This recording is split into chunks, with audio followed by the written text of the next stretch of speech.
world wanted to be quiet and peaceful, but once again, the world is about to shake once again. This time, it's the Middle East. On the night of January 28th to 29th, 2023, a military factory in Isfahan, Iran was attacked. This attack occurred as the United States and Israel were seeking ways to curb Iran's nuclear development and military uncertainty. But according to a report by the Wall Street Journal, this attack was carried out by Israel. Reuters also reported that the United States views Israel as the actor behind this attack, further supporting the assumption that Israel carried out the strike. Israel has declined to comment on the matter. Isfahan is a city located in central Iran and is home to key facilities, including Natanz, a major site for Iran's uranium enrichment program. There is a prevailing assessment that Israel carried out the attack due to concerns over nuclear armament, given the sensitive geopolitical situation in the Middle East. There are also reports suggesting that the attack targeted a Shahed 136 drone factory due to concerns over Iran supplying these drones to Russia.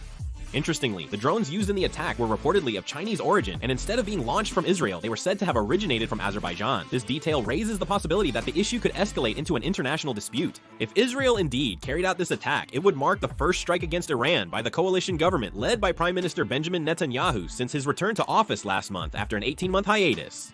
This is expected to further heighten geopolitical tensions in the Middle East, especially with the Palestinian territories drawing significant attention in the region. Israel and the United States have been exploring new ways to respond to growing instability, including the increasing military cooperation between Iran and Russia. As a result, there are projections that pressure on Iran will intensify. Iranian authorities stated that a total of 3 drones were used in this attack. 2 were successfully intercepted by Iran's air defense systems, while the remaining drone exploded over a military warehouse, causing minor damage to the roof. Recently, Israel and the United States have been strengthening their cooperation to counter Iran.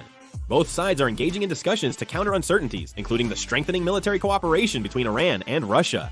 Last week, the CIA director visited Israel to discuss Iran and other regional issues. U.S. Secretary of State Tony Blinken visited Israel on January 30, 2023 to discuss issues related to Iran. However, Pentagon spokesperson Patrick Ryder stated that the U.S. military was not involved in the drone strike on Iran.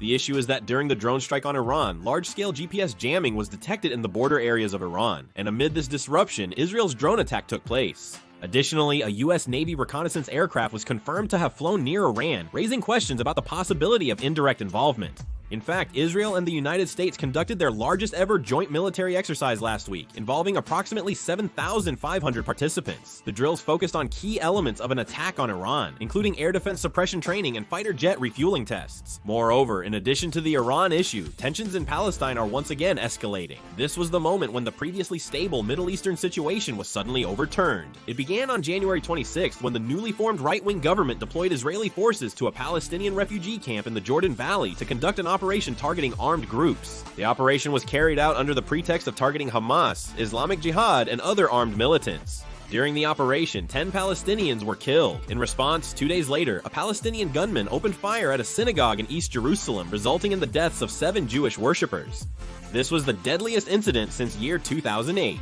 And on January 28th, a Palestinian boy opened fire, leaving 2 Israelis seriously injured. So far this year, at least 27 Palestinians have lost their lives due to Israeli military actions. As a result, the cycle of bloodshed between Israel and Palestine, which had quieted down in recent years with US-led mediation, is once again gripping the entire region. Israel appears unconcerned about the worsening situation. In response to the shooting deaths, the Israeli government immediately announced plans to strengthen Jewish settlements in the West Bank. Then, on the 29th, the previously mentioned drone strike on Iran was carried out. Since Netanyahu's government was formed just a month ago, some assessments suggest that the early escalation of issues related to Palestine and Iran is intentional. In the cabinet, key ministerial positions are held by Jewish settlement activists in Gaza and hardline ultranationalists. Palestine has requested mediation from the United States. Palestinian Authority President Mahmoud Abbas met with CIA Director William Burns in Ramallah, requesting urgent intervention. On January 30th, during his Middle East tour, U.S. Secretary of State Antony Blinken arrived in Israel and met with Prime Minister Benjamin Netanyahu. Following their meeting, Blinken urged all parties to remain calm and take urgent measures to de-escalate tensions. As the Middle East enters another period of turbulence, the trajectory of regional instability remains uncertain and warrants close observation. I will conclude the video here. Thank you.